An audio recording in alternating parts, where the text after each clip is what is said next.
énormément d'efforts qui ont été fournis de par les institutions, en collaboration avec les grands partenaires, mais aussi par les opérateurs du secteur bancaire pour relever justement ces taux. Et d'ailleurs, vous venez de l'exprimer en chiffres, Madame Alami. Donc aujourd'hui, cette collaboration, cette coordination et cette synergie qui est là, comment peut-on la dynamiser davantage?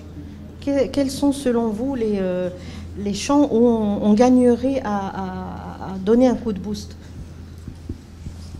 Peut-être je vais prendre le relais sur le sujet pour dire aujourd'hui que au Maroc, on a mis en place une stratégie nationale d'inclusion financière, et c'est une première d'ailleurs au niveau national en 2019, et qui a identifié, on va dire, un certain nombre de priorités, et il a identifié également des axes importants pour le développement de l'inclusion financière. Je vais citer quelques éléments.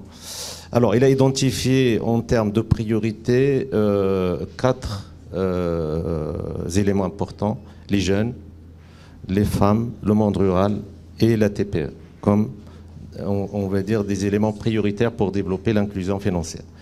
Et en même temps, identifier les axes pour qu'on puisse progresser sur cette inclusion financière. D'abord, il y a le secteur bancaire. Effectivement, c'est un axe qui a été identifié pour que les banques jouent davantage leur rôle pour accélérer l'inclusion financière.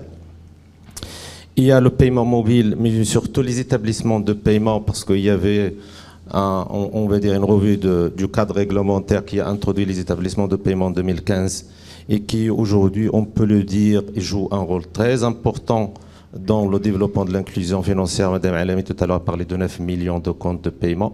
Aujourd'hui, toutes les aides sociales se font à travers un compte de paiement, et là-dessus, je pense qu'il faut saluer l'initiative des pouvoirs publics d'exiger un compte de paiement pour recevoir les aides, parce que ça participe à l'inclusion financière.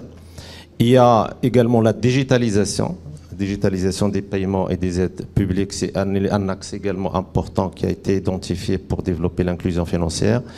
La réforme du secteur microfinance, parce qu'il doit jouer son rôle, il doit jouer son rôle dans le développement de l'inclusion financière.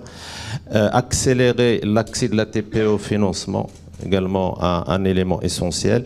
Et un socle commun qui est très important, il faut à chaque fois le rappeler, c'est l'éducation financière. Parce qu'on peut imaginer des offres, on peut lancer des services. Si les personnes ne sont pas accompagnées avec un travail d'éducation financière, généralement, on ne réussit pas. Donc voilà on va dire, heureusement qu'aujourd'hui, on a un cadre, on a une stratégie, on a une feuille de route.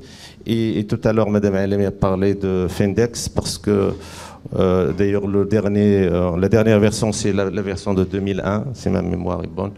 Et dans ce rapport de Findex de la Banque mondiale, le Maroc figure parmi les pays qui ont connu, on va dire, la progression la plus importante en termes d'inclusion financière grâce aux établissements de paiement et aux comptes de paiement.